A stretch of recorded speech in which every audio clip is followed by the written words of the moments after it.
And that's what we're going to be talking about today. So let's talk about Kyle Shanahan and his play calling. How could he change that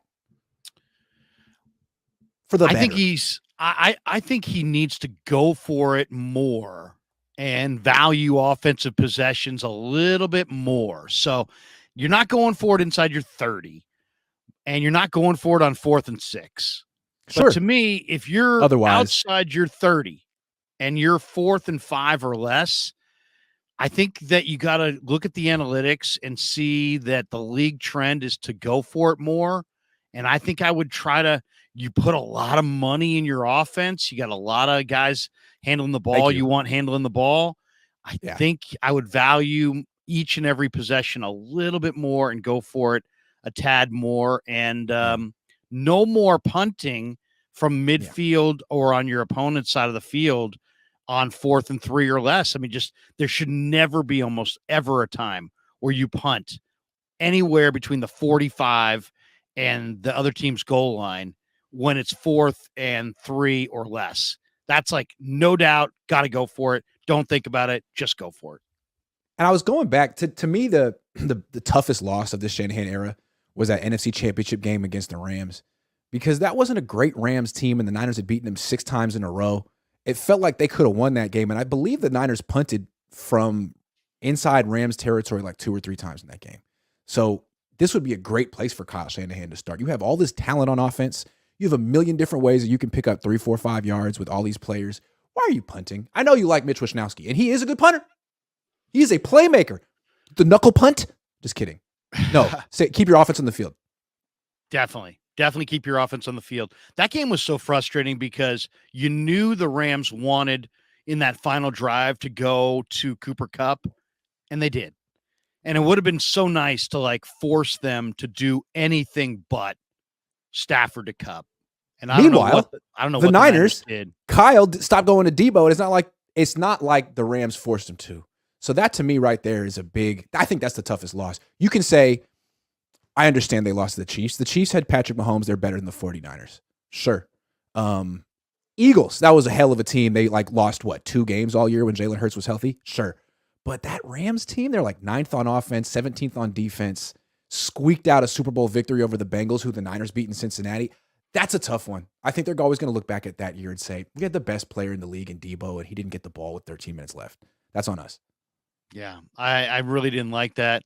That's 2 big games, really, the Kansas City Super Bowl and that Ram game where Debo was allowed to not be a big part of it in the key moments. Yeah. And you know what? I just think beyond this regime, beyond this era, going back to the Niners of yesteryear, they didn't go away from Jerry. They went to Jerry. They didn't go away from Roger. They went to Roger. So I think it's easier said than done, but in hindsight, I'd like to see them go for it more. And I'll tell you one other thing I'd love to see them use, it's a copycat league. The Eagles have had a ton of success with that rugby scrum short yardage play. And the 49ers have a fullback on their roster. They've got good backup offensive linemen. They could run that play as well as Philly runs that play. They even have quarterbacks who I think can do it now. And they always really have. Jimmy's always been a good quarterback sneak guy. I think Brock can be that. Trey can be that. So Darnold's a big-bodied guy. Get your big people on the field like Harbaugh used to in short yardage, and rugby scrum it. Especially since, Grant, they don't blow the whistle for forward progress. They let that play go. So it's like you get one surge, and then you get a second surge. And if they blow it late, you may even get a third surge. Yeah. And I think the Eagles may have averaged 3 yards plus per attempt, and that's a lot on short yardage. I think the thing that's most discouraging about Kyle and the things he needs to improve is that some of them may not be things he can improve on. I really think sometimes his brain gets a little frazzled under pressure. He's known, you talk about things like Bill Walsh, the drive, the catch, those are moments of clutchness from Bill Walsh that led to being a champion. With Kyle, it's all the collapse or the drop or the this or the excuse or the. I don't him not challenging that 4th down play in Philly. That was the game. and he let it slip through his hands right there. He could have gotten the ball, turnover on downs, 0-0 early in the game, but he didn't have it. And I think with him, it's like you could have a 10-game winning streak, a 12-game winning streak, but if the pressure's on and you're a little nervous, what are you going to do? That's discouraging about Kyle. I almost feel like he gets tight. Well, I'll say this, as far as that play in Philly. Yeah. I do understand what he's thinking there from the standpoint of we don't want to waste our challenge early, but that's a regular season idea. Yeah. And in the playoffs, things happen fast, and the biggest play of the game could potentially be the first play of the game. It's not your birthright to have the game settle into a regular flow.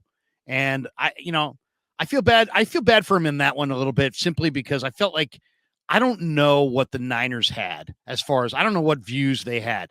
All I know is the views that I had. I didn't get a view that said challenge that until it was already done.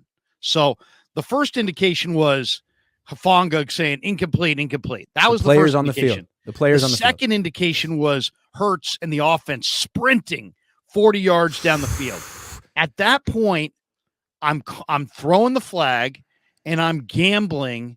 Now, they could have deked me into it, right? Because I still may not have had a good look at it, but those two factors, my own player saying incomplete and then them sprinting down, would be enough evidence for me to throw that flag. But I understand the thinking. It's like, got to save it for at least till the game gets rolling. But that was a crucial play. I mean, you have two challenges, and I think the beginning of the game was crucial because both teams are built essentially the same way. Take the lead early and play with a lead. Neither team wants to play from behind or has very much experience playing from behind and aren't particularly successful scoring points from behind. So the Niners deferred. They won the coin toss in that game and chose to play defense first. They were banking on their number one defense getting stopped. And they did. They did. Yeah. They freaking did. And Kyle didn't throw the challenge. It's a tough one. The one that's really tough for me in that game too is you're down 7 and you're instead of just saying, hey, let's waste the clock. To me, once Brock survive. Went out, the game plan should have been, let's get to the 4th within a touchdown. If we get to the 4th within a touchdown, anything can happen. And instead, they could win on special teams. We could get a pick 6. All that. Yep. Yeah. And Josh, also, I think the other lesson is don't have any quarterback. I mean, I love Josh. His agent's a buddy of mine, but don't let anybody be a quarterback on your roster that can't come in and play. Yeah. Good call. All right. Moving on.